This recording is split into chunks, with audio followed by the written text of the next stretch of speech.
que les voy a poner aquí a los dos.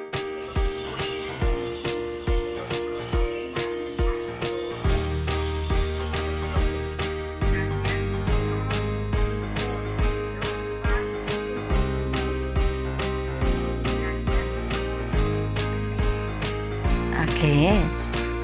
Ah, estás pensando. Bueno, ok.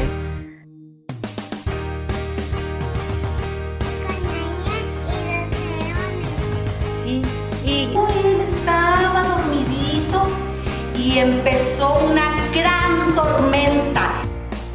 Daniel, ¿qué aprendimos en la clase de hoy? Nos enseñaron qué es obedecer. Sí,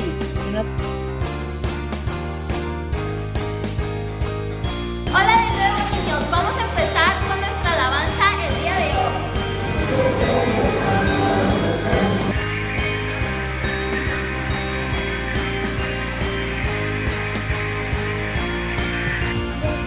Tenemos paz Paz con Dios. quise poner algodón a las nubes y brillantina al agua.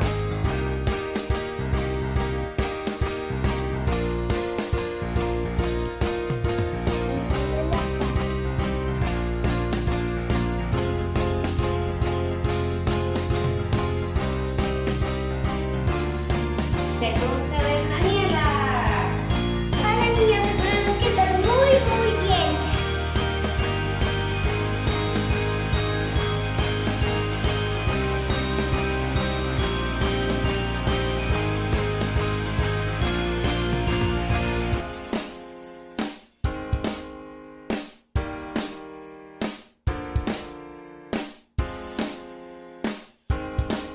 Eran sacrificios de justicia y confíen en el Señor. Que se llama José el Soñador. En el nombre de Jesús, amén. Amén. Porque Dios hace todo a su tiempo. Porque todos los que son guiados por el Espíritu de Dios Son hijos de Dios. Romanos capítulo 8, versículo 14.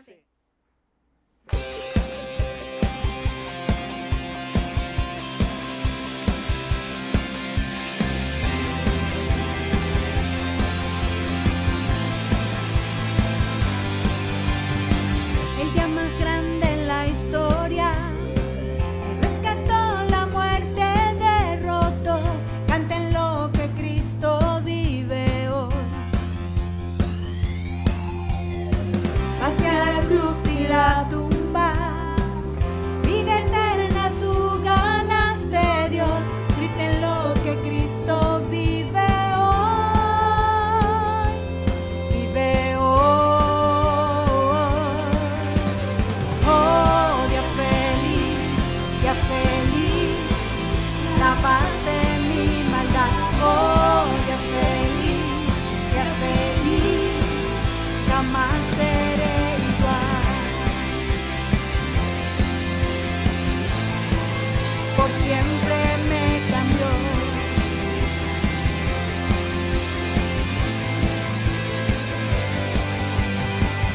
Cuando esté en ese lugar, libre al fin de cara frente a ti, tuyo soy y mío eres Jesús. Gozo y paz y habrá, el dolor por fin terminará, a celebrar que Cristo vive hoy. Vive hoy. Oh, día feliz, la paz de mi maldad. Oh, día feliz, jamás seré igual. Por siempre me cambió.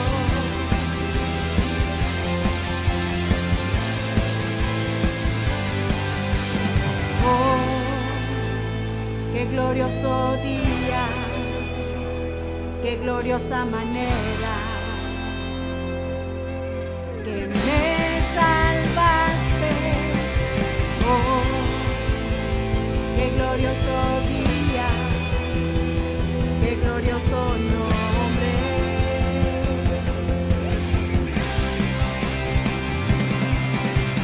Oh, día feliz,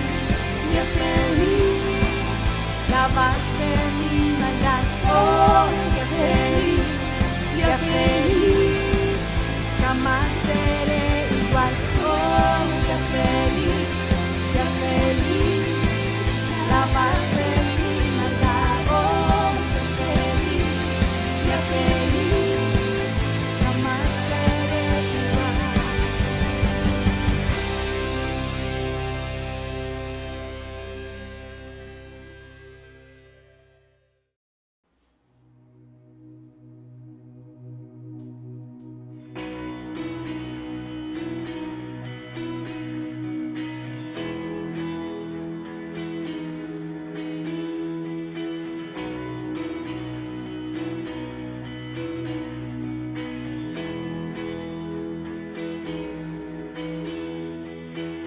¿Quién rompe el poder del pecado? Su amor es fuerte y poderoso. El Rey de gloria, el Rey de majestad.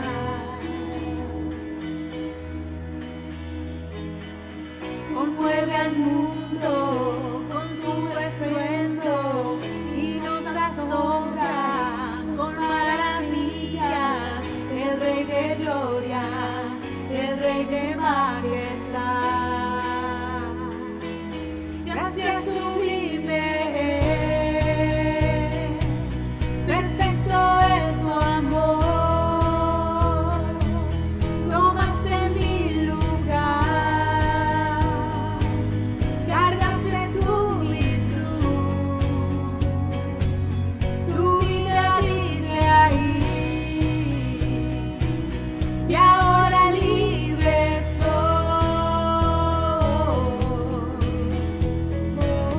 Jesús, te adoro por lo que hiciste en mí.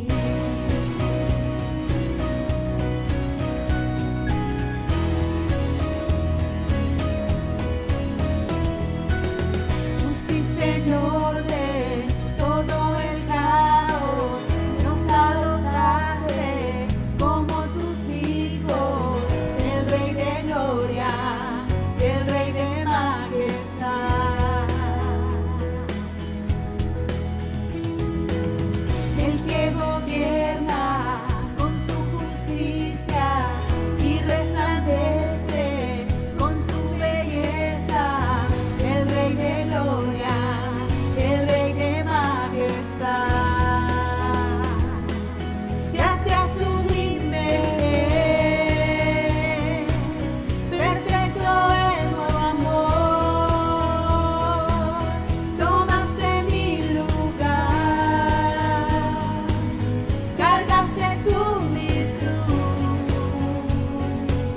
tu vida diste ahí. Y ahora libre soy. Oh, Jesús, te adoro por lo que hiciste en mí. Digno es el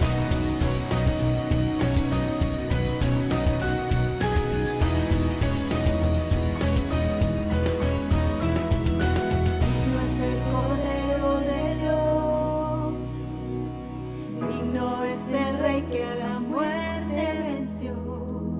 Digno es el Cordero de Dios, digno es el Rey que la muerte venció. Digno es el Cordero de Dios, digno es el Rey que a la muerte venció.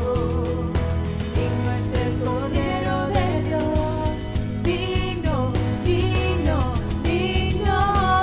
Gracias sublime es, perfecto es tu amor. Tomaste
Iglesia, buen día.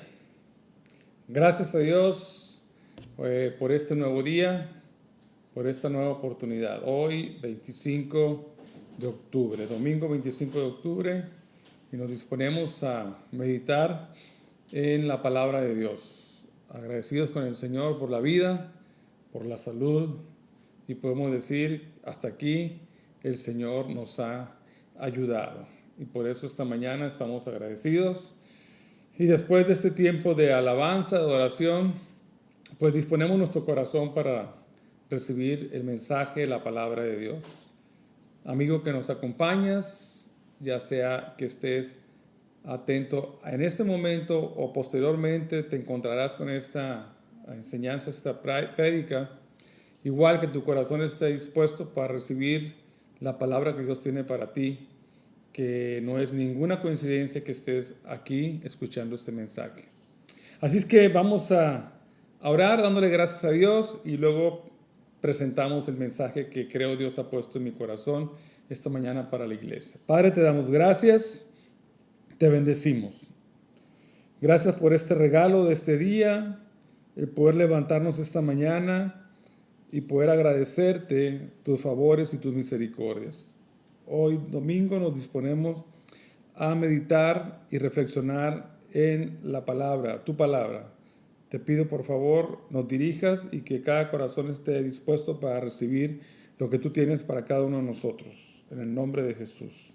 Amén. Bien, gracias a Dios pues, por este día. Y he titulado este mensaje entre signos de interrogación, descarrilados en la carrera. Lo repito, descarrilados en la carrera. Y bueno, viene a mi mente allá en el año 2004, los Juegos Olímpicos de Atenas, Grecia. Quienes son aficionados a los deportes tal vez recuerden, hubo un suceso muy notorio a nivel mundial y muy significativo. El atleta brasileño Vanderlei de Lima, un maratonista, había iniciado su carrera. Él era un hombre muy bajito de estatura, delgado, pesaba 54 kilos, casi tenía la complexión de un niño de primaria, pero era corredor de la maratón, esos 42 kilómetros y unos metros más que implica esa competencia de la maratón. Pues Vanderlei había arrancado la carrera junto con todos los demás maratonistas y cuando faltaban 4.800 metros aproximadamente para llegar a la meta final, al estadio, hay un suceso ahí en el camino, en el trayecto de la carrera, donde hay un alocado visitante se le atraviesa a propósito a este corredor, a Vanderlei, y lo empuja hacia la valla donde está la gente. Vanderlei en ese momento iba en primer lugar y le faltaban solamente poco menos de 5 kilómetros para llegar a la meta. Es decir, iba directamente a la medalla de oro. Sin embargo, cuando este hombre interviene y lo tumba, Vanderlei pierde ahí unos segundos muy valiosos en la competencia y entonces otros dos competidores lo rebasan. Sin embargo, él, en medio de la confusión y todo lo que estaba pasando ahí, él se recupera y retoma otra vez la carrera.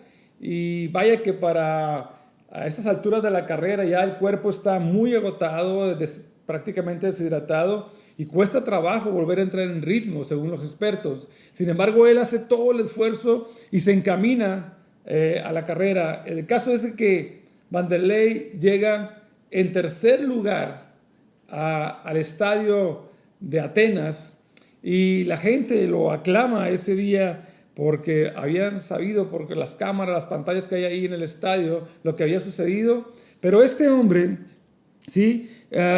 Un hombre pequeño de estatura, pero ciertamente muy grande de corazón, él se sobrepone a lo que sucedió en ese momento y entra al estadio y empieza a agitar sus manos hacia el cielo como diciendo que ha triunfado, y luego empieza a hacer un recorrido y movía sus brazos como si fuese un avión y sonriendo. Él estaba sonriendo, y a pesar de lo que había pasado, no tuvo la fuerza, lo que sucedió ahí, para destruir el espíritu, el ánimo de este corredor. Se sobrepuso a lo que había pasado y logró llegar en tercer lugar al estadio. Tercer lugar, medalla de bronce para este atleta brasileño. Y más tarde, después, cuando los premiaron, le pusieron, como lo hicieron con todos los ganadores, los competidores ganadores en las Olimpiadas de Atenas, una corona de olivo y su medalla. Y él, con una sonrisa muy amplia y muy contento, se veía Vanderlei, a pesar de lo que había sucedido, de que lo habían descarrilado, ¿sí?, en su carrera. Y cuando lo entrevistan, lo que dice él, le dice, ¿por qué estás tan sonriente, tan feliz? Y él dice textualmente, dice, es una ocasión festiva, es un momento único. La mayoría de los atletas nunca tienen un momento como este. Y ciertamente, ¿no? Pero también ciertamente, para la mayoría de los atletas, tampoco son sacados a empujones de una carrera. Sin embargo, Vanderlei nunca se quejó de esta situación. Al contrario, dijo también, el espíritu olímpico prevaleció nuevamente. Fui capaz, dice, de lucir la medalla por mí y por mi país. Y la verdad que cuando leo ese testimonio de Vanderlei y analizo algunas cosas en su vida, llama la atención. Me pregunto, ¿cómo se las arregló Vanderlei para mantener esa actitud en esa situación? Porque un maratonista se prepara con muchos años de anticipación para los Juegos Olímpicos. Es un periodo de 4 años mínimamente de esfuerzo, de prepararse para ese momento. Y lo que a él le sucedió no es cosa pequeña. Sin embargo, se sobrepuso y logró llegar a la meta final y recibir su premio.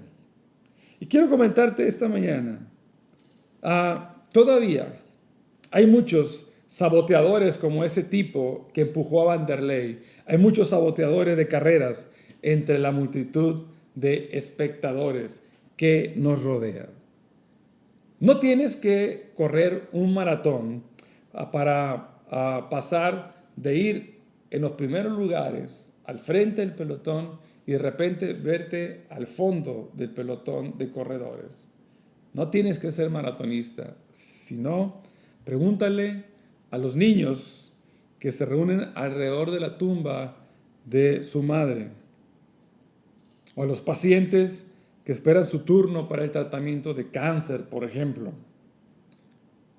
Cementerio en un caso, quimioterapia en otro caso.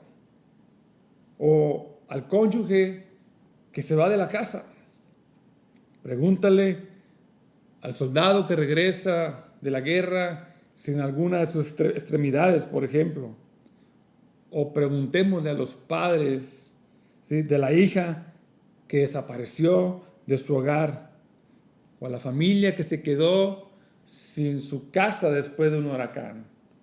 Todavía hay muchos saboteadores de carreras alrededor de cualquiera de nosotros.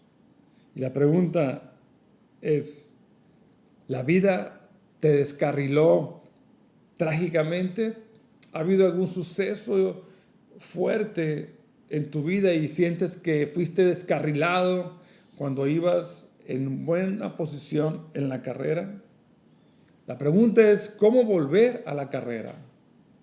¿Cómo reintegrarte a esa vida que tenías después de un suceso como los que acabo de mencionar?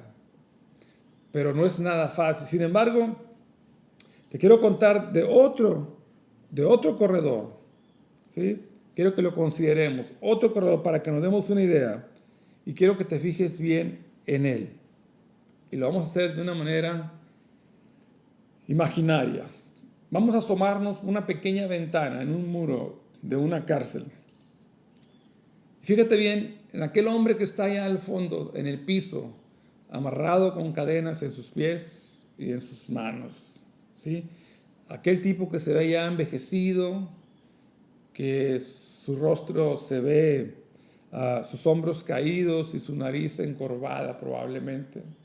Aquel hombre que está allá, él es Pablo, el apóstol, sí, en la cárcel. Nunca le quitan las cadenas, siempre están los guardias vigilándolo todo el tiempo y él se pregunta cuándo será puesto en libertad. Aparentemente lo han descarrilado. Lo descarrilaron en la carrera, de hecho. Pablo tiene un sinnúmero de razones para amargarse, para ser presa de la ansiedad. Han sido muchas circunstancias en su vida. Hoy está en la cárcel. Tú también probablemente, amigo que nos escuchas, probablemente, al igual que Pablo, te han sacado del camino. Sí, te han sacado del camino y estás encarcelado en la suma de muchas cosas negativas que probablemente sucedieron en tu vida. Pero Pablo toma una opción diferente.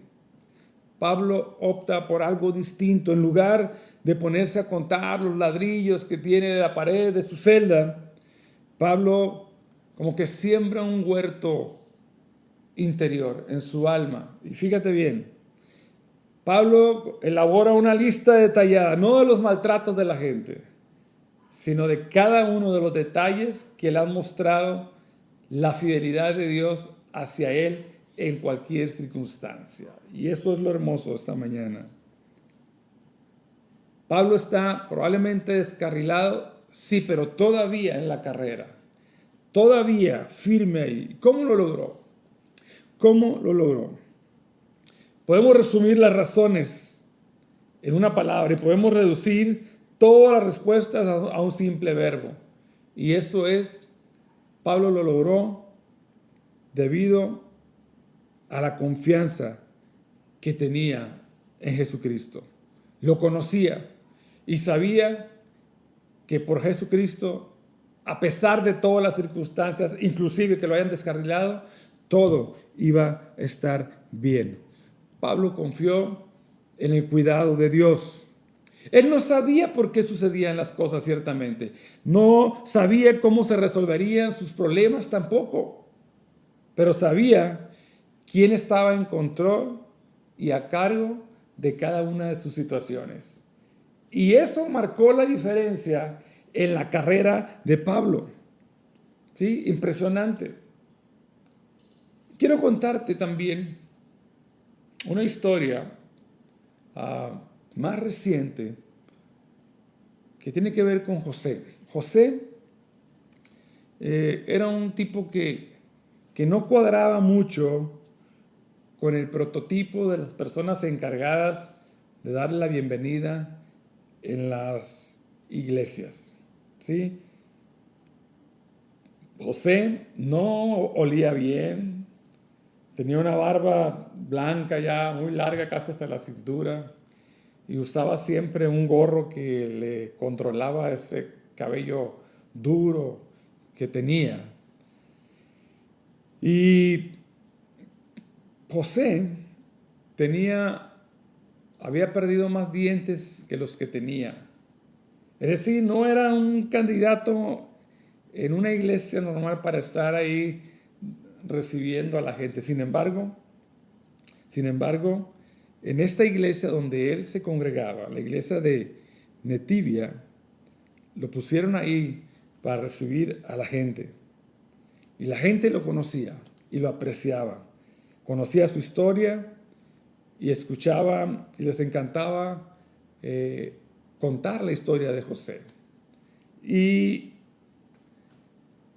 durante el tiempo en que Hitler y los nazis devastaron a la Europa oriental,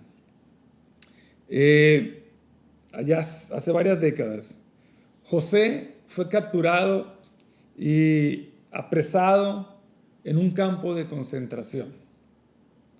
Cuando lo llevaban hacia el campo de concentración, por el camino donde iban, había algunos judíos muertos en el camino. Y él observó que un judío muerto que estaba en el camino, se le veía un libro en un bolso. Entonces él rápidamente agarró el libro y se lo guardó sin que lo vieran los guardias. Y siguió y fue llevado allá a ese lugar donde lo iban a tener preso en el campo de concentración de los nazis. Ya estando allá acomodado, sacó el libro y se dio cuenta que el libro era un Nuevo Testamento. El Nuevo Testamento, y él empezó a leer a escondidas el Nuevo Testamento. Casi terminó de leer ese Nuevo Testamento hasta que un guardia lo vio y se lo quitó. Con el tiempo, José escapó de ese campo de concentración y sobrevivió en la selva, escondido en los bosques, como 1 o 2 años. Pero un día, muy cansado y con hambre, no había encontrado nada que comer, por ahí se encontró cerca de una granja y pensó en ir a pedir comida porque sentía que moría. Y él llegó a ese lugar, tocó la puerta sin saber que en ese lugar se celebraba una fiesta de los nazis. Entonces, cuando él toca la puerta para pedir comida, sale un hombre, era un oficial nazi, y que se le queda viendo. Inmediatamente supo que José era un prisionero que se había escapado del campo de concentración. Y le preguntó, este oficial nazi le preguntó, ¿sabes quién soy? ¿Sabes quién soy?, le preguntó. Y José solamente contestó con voz tenue, tengo hambre. Esa fue su respuesta, tengo hambre. Y de repente el soldado nazi puso la pistola en la cabeza de José. Le dijo, ¿sabes qué podría hacerte en este momento? Y José volvió a decir solamente con voz muy suave, tengo hambre. Y este hombre piensa, Hitler está a miles de kilómetros de aquí y seguramente no se dará cuenta de lo que yo haga ahora. Entonces este hombre se mete otra vez a la casa donde estaba, cierra la puerta y en un momento sale con una canasta llena de comida y se la entrega a José. Increíble para que un nazi hiciera eso con un judío y más con un prisionero que había escapado del campo de concentración. José sintió inmediatamente que alguien lo estaba protegiendo. Fue una experiencia muy íntima, alguien me estaba protegiendo. Pasa el tiempo de la guerra, estamos hablando de la Segunda Guerra Mundial, 1945 más o menos. Pasa el tiempo de la guerra y José se las arregla para llegar a Israel. Se las arregla para llegar a Israel.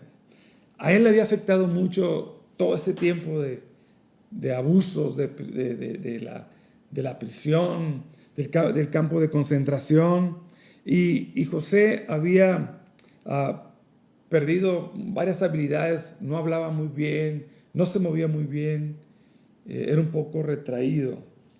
Entonces, a principios de los años 60 es cuando José se las arregla pues, para ir a Israel. Y yendo un día, caminando por la carretera, un vehículo lo alcanza y se para y le da un raite a José. Y cuando José se sube al carro, lo primero que ve es un Nuevo Testamento en el tablero del carro. Quien manejaba este vehículo era un ministro cristiano llamado Joel Schulman. Y entonces, cuando José se sube y ve el Nuevo Testamento, le dice al pastor, dijo, ¿qué es eso?, le dijo. Le dijo, esta es la palabra de Dios, es el Nuevo Testamento. Y le dijo, háblame de ese libro, le dijo José. Quiero escuchar. ¿Qué dice ese libro? José ya había leído el Nuevo Testamento, casi todo.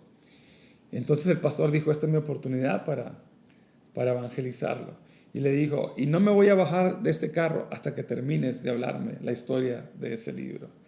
Entonces el pastor empezó a narrarle la historia de ese libro.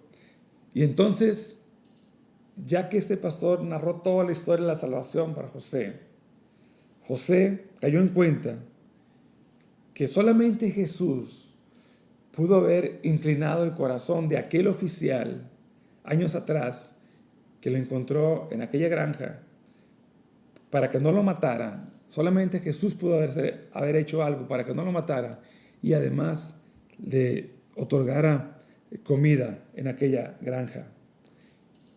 Ese intercambio que se dio entre ellos ese día hizo que el corazón de este pastor sintiera y se llevó a José a vivir con ellos a su iglesia.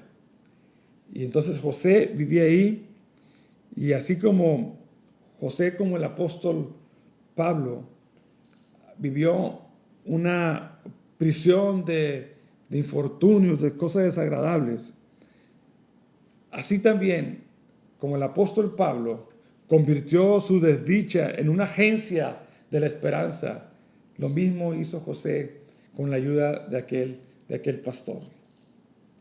Ahí la gente quería mucho a José, y nunca José se fue de ese lugar hasta que falleció. Ahí encontró una familia, ahí encontró paz, ahí encontró el amor de la familia de Dios.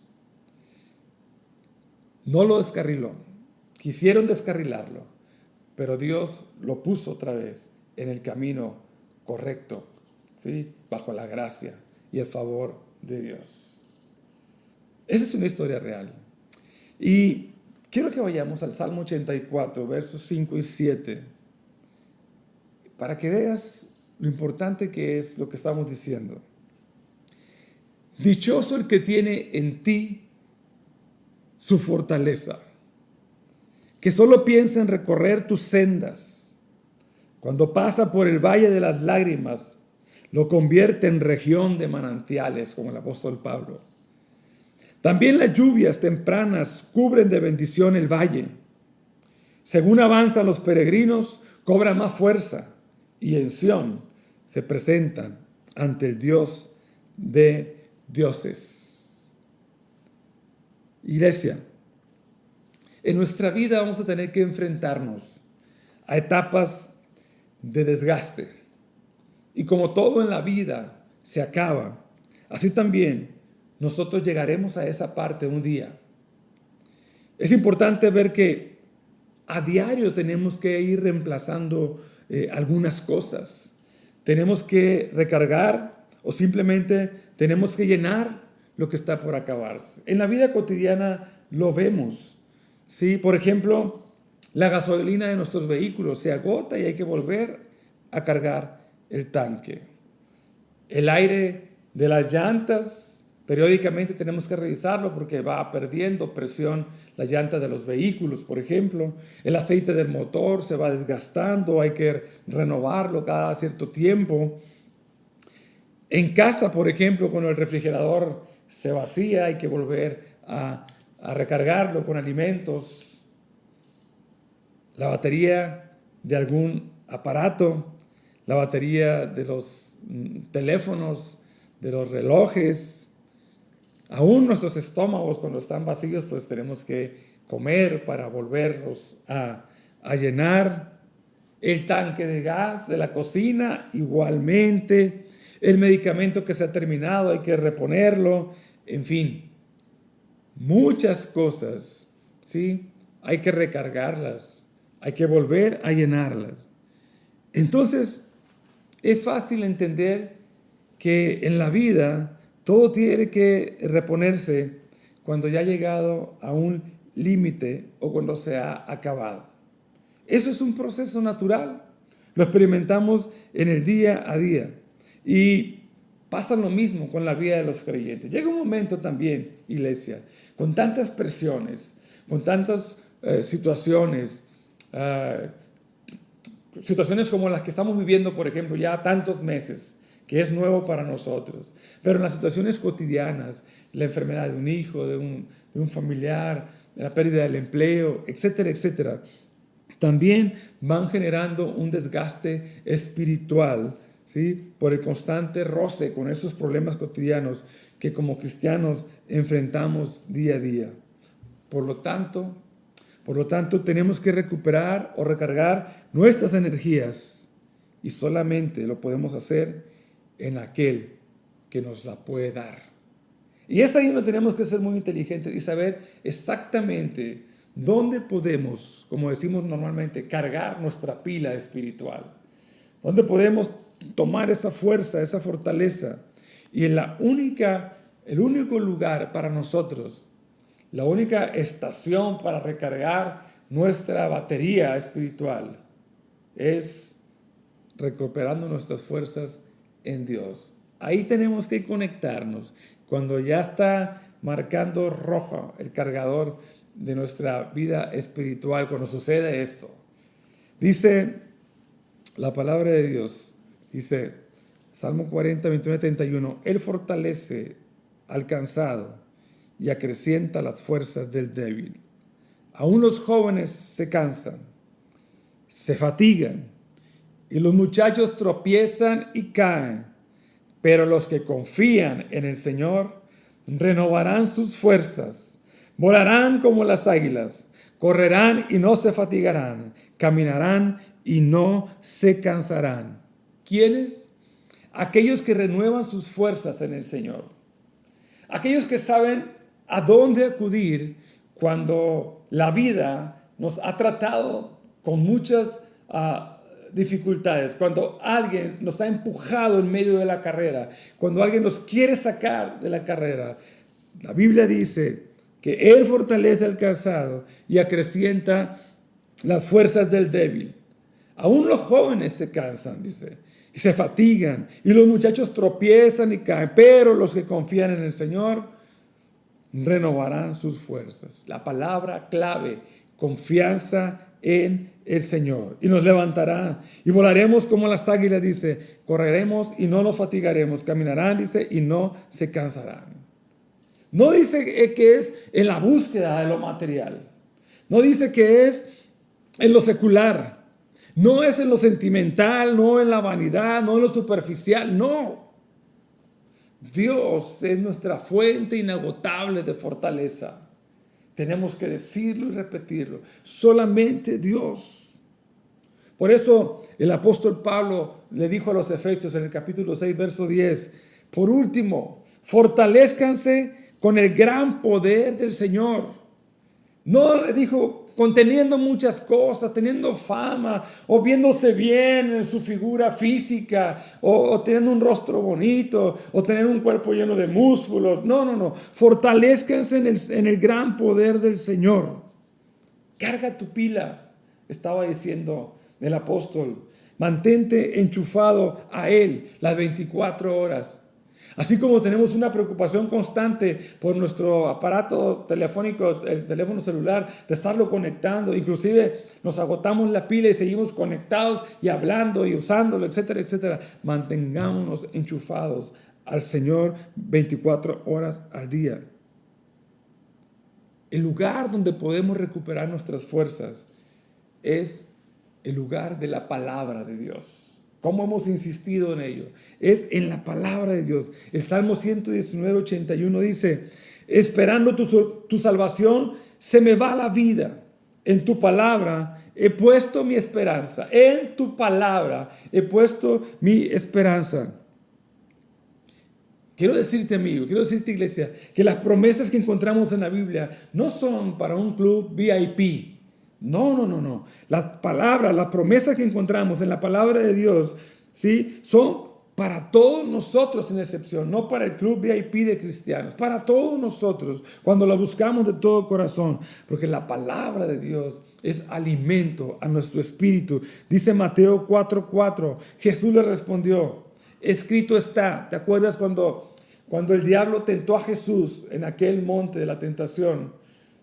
Sí, y que lo empezó a tentar ofreciéndole ciertas cosas. Y le dijo, escrito está. Jesús le respondió, no solo de pan vive el hombre, sino de toda palabra que sale de la boca de Dios. Es la palabra la que nos da vida. Es la palabra la que nos sustenta en los momentos más difíciles, aun cuando nos ha intentado la vida descarrilar, sacarnos de ese carril de la competencia de la vida. Es su palabra. Cuando pienses que ya no puedes más, Cuando pienses que ya no aguantas más, corre a Él inmediatamente. Siempre corre a Él. Corre inmediatamente a la palabra de Dios y te vas a dar cuenta que ahí, de una manera increíble, recuperarás tus fuerzas. Porque la palabra tiene ese don de traer fortaleza espiritual en los momentos más difíciles de la vida. Pero también hay otro lugar muy, muy interesante. Recupera tus fuerzas en la casa de Dios. Y aquí creo que cobran una vital importancia. Estos tiempos han sido también como un filtro para muchos. Hay muchos cristianos que se han alejado de la iglesia. Se han alejado de la iglesia y dicen, me he alejado de la iglesia, pero no me he alejado de Dios. Ese es un engaño. Ese es un engaño. Te voy a decir por qué. Porque la iglesia tiene un sentido. La iglesia es la comunidad de los fieles, donde necesitamos unos a otros. Hay una fortaleza especial cuando nos vemos, cuando nos saludamos, aunque sea a la distancia, aunque sea con el cubrebocas, aunque sea guardando distancia. Pero hay una fortaleza espiritual ahí que se percibe, que se siente. El Salmo 84, 1 al 4 dice algo muy importante. Ahorita lo vamos a leer, pero quiero decirte que en la iglesia debemos encontrarnos gente amable, ¿sí? En las iglesias, creo yo, debería de haber las personas más amables del mundo. Si no lo somos, debemos de revisar nuestra vida. En la iglesia debe ser ese lugar donde la gente llega y encuentra paz, donde la gente que viene de la guerra, me refiero de la lucha de todos los días y viene buscando un refugio, debería de encontrarlo siempre ahí en la iglesia. Los que estamos en la iglesia tenemos una responsabilidad moral de brindar un ambiente de paz al que viene huyendo de un mundo de guerra. Es ahí en la iglesia. Por eso Isaías 2, versículos 2 y 3 dice, hablando también, podemos decir que también hablando del pueblo de Dios, dice, en los últimos días, el monte de la casa del Señor será establecido como el más alto de los montes. Se alzará por encima de las colinas y hacia él confluirán todas las naciones. Muchos pueblos vendrán y dirán, vengan, subamos al monte del Señor, a la casa del Dios de Jacob, para que nos enseñe sus caminos y andemos por sus sendas. ¿Dónde? En la casa de Dios. Porque de Sión saldrá la ley de Jerusalén, la palabra del Señor. Qué importante es entonces la iglesia. Qué importante es la congregación, ¿sí?, de los hijos de Dios. Qué importante. Y en esos tiempos recobra una mayor importancia que haya un lugar de refugio, que haya un oasis en medio del desierto, que haya un lugar de esperanza para mucha gente que está sufriendo más que otros, para mucha gente que ha experimentado el dolor, la pérdida de un ser querido. La iglesia debe ser esa ciudad de refugio, ese oasis en el desierto, ese manantial de vida. Y quiero terminar con esto. Creo que es la iglesia el lugar donde Dios quiere que habitemos. Y con dos características que sobresalen a las demás. Estar juntos y en armonía. No cada quien por su lado. No cada quien allá aislado. Es tiempo, ¿sí?, de estar juntos y en armonía. Y no me refiero necesariamente a nosotros en nuestro caso. No estamos todavía dentro del auditorio, pero tenemos un espacio al aire libre donde todos podemos ir con toda libertad porque hay un ambiente perfecto al aire libre. Pero es el estar ahí, el vernos, el saludarnos, es el orar juntos lo que nos hace más fuertes, lo que nos hace experimentar el afecto, el cariño, la paz también. Ahora, termino con otra historia. Hace 100 años en Inglaterra hubo una tragedia. Una mina se derrumbó en el pueblo de West Stanley, en Inglaterra. Una gran tragedia para esa comunidad. Y cuando se derrumbó la mina, murieron muchos trabajadores y muchos quedaron atrapados allá en las profundidades de la tierra. Al pastor Handley Mowley le pidieron que que trajera una palabra de ánimo para todos los sobrevivientes y los dolientes que estaban sufriendo por la pérdida de un ser querido. Y parado a la entrada de la mina, el pastor dijo estas palabras, y las voy a leer textualmente. Dijo estas palabras el pastor: para nosotros es muy difícil de entender por qué Dios permitiría un desastre tan terrible, pero lo conocemos y confiamos en Él. Todo va a estar bien. Dice el pastor: tengo en mi casa un viejo marcador de lectura, un separador de la lectura, que mi madre me regaló.